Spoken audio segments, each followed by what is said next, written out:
Shabbat Shalom. This week's Torah portion, Shoftim, which means judges, and begins in Deuteronomy 16, verse 18. Judges and bailiffs shall you make thee in all your gates, which the Eternal your God has given you, throughout your tribes, and they should judge the people with just judgment. You shall not wrest judgment. You shall not respect persons, neither take bribery, for bribery does blind the eyes of the wise and pervert the right words of the righteous. Justice, justice shall you pursue, that you may live and inherit the land which the Eternal your God gives to you. This is a wonderful way to start a portion. Of course, it is actually right in the middle of one of Moses' last speeches to the people before he dies. And it's a speech that includes many, many commandments, commandments that apply both to the nation's religious life and to the nation's civil life. Choosing to begin the Torah portion this week with this statement that you should appoint judges and constables, or judges and policemen. They should be throughout. They should be in every single tribe. Makes a very important statement. The importance of law, the importance of the rule of law, the importance of judges. And also the importance of justice.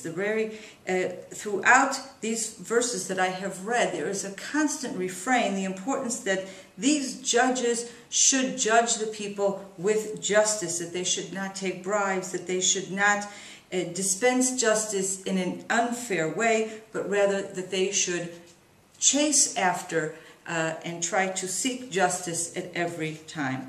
Now, these few verses are really right in the middle of verses that are actually pertaining to what we would call religious laws. The verses just before the end of last week's portion talks about the holidays.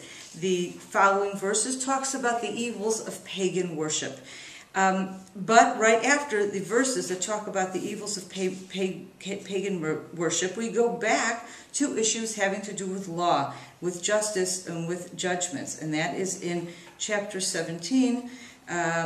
We have first of all, verse 6 that talks about the need for 2 or 3 witnesses. In verse 8, talking about the needs to go to a Supreme Court. If there are judges who are not able to judge a particular issue, are not able to reach a resolution, they go to a higher court, which is near the temple in Jerusalem.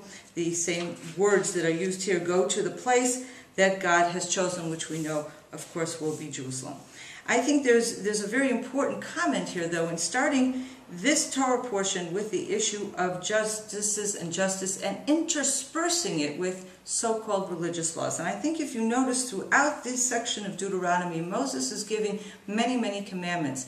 And they are interspersed, the religious laws and the civilian laws, the laws that apply to any civilization, regardless of what their religious beliefs are, and at the same time, within and inevitably attached to them are these commandments, are these issues that deal with the proper way to worship God. And I think the message here on the very first instance is very clear, that for God, God's law encompasses everything, unlike so many religions where the religious laws focus exclusively on issues of worship, issues of ceremony, issues of how, what beliefs are all about and how God is to be worshipped. In the case of the Torah, God has interspersed those kinds of issues, which are definitely important, with issues of how man builds a just and moral society, how man lives with his fellow man,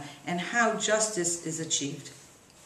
I also would like to point out in chapter 17, when we move back again to the issues of justice, there is a very important issue here that has actually become fundamental to the understanding of Jewish law throughout the ages. As I mentioned, we're talking about going to a Supreme Court. And then in verse 10 and 11, we have the following: and you shall do according to the word which they of that place which the Eternal shall choose shall tell you. In other words, the Supreme Court.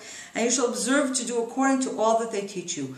according to the word of the law, which they shall teach you, and according to the judgment which they shall tell you, you shall do. You shall not depart from the word which they shall tell you to the right nor to the left. Now, these two verses form the basis for what we in Judaism call the oral law. God gave us this Torah, this Bible. Moses recapped many of the laws that had been previously discussed and added many, many more for the first time in the book of Deuteronomy, giving the nation of Israel a set of laws by which to live. But it's clear that as much as you can write and read a book of laws, it will never totally fit and apply to every single situation. It has to be adapted. It has to be understood. And there needs to be some kind of an authority who can explain the details as they apply to a given situation or to a given time.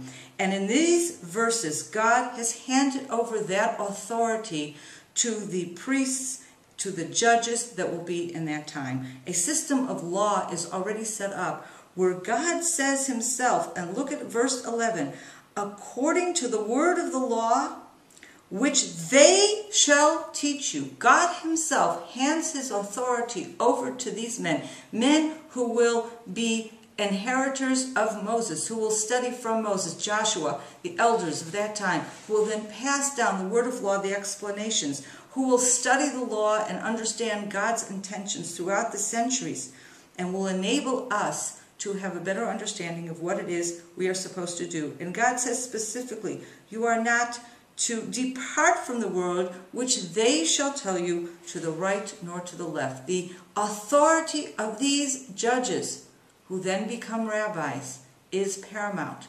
For God has set up a system not only requiring us to stick to the commandments that he has given us, but given us a system which he has invested with divine authority in order to enable us to practice those commandments in every single situation and in every single time. Shabbat Shalom from Samaria.